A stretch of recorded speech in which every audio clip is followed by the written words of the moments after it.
Hello, everyone. Today we're going to talk about particles.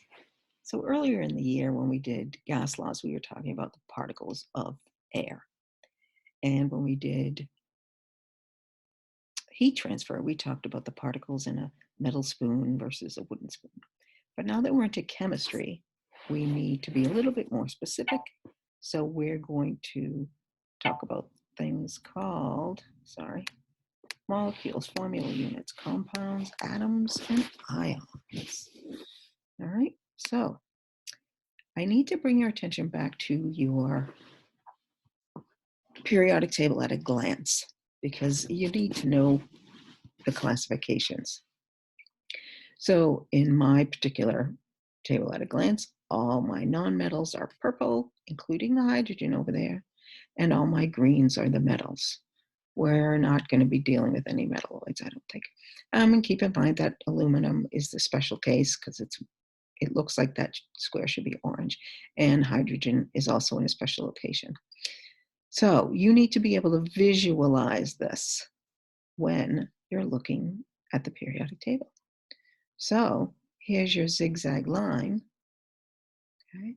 Here are all your nonmetals. Here are all your metals, including aluminum. Remember, and your hydrogen nonmetal is over there. So you need to be able to look at a periodic table and know those things. All right.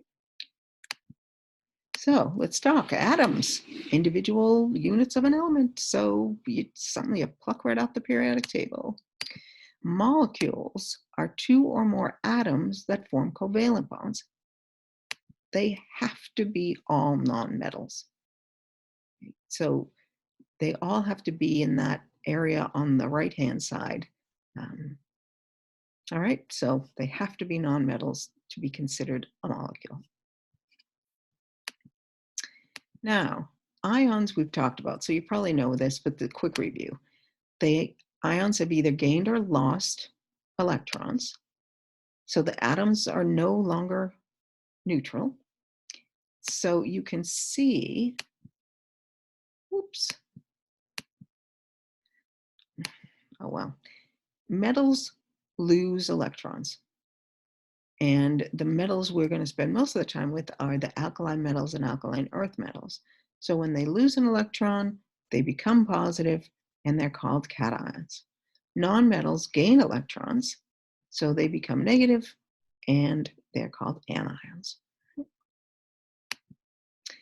So formula units, this is probably a new term for you, but so two or more atoms become ions and they form ionic bonds. In order for this to happen, you need to have at least one metal and one nonmetal.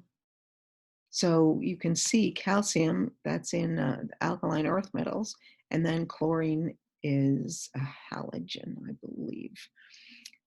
So you just have to have a metal and a nonmetal, and they're held together then by the opposite charges. So you know just by messing around with magnets that have the same charge are repelled, magnets that have opposite charges are attracted to each other. Just a quick thing about formula units. They're compounds that separate into ions when they're dissolved in water. So they just break apart. So compounds, however, can be two or more atoms of different elements that are bonded. The bonds can be either covalent or ionic, and they can either be molecules or formula units.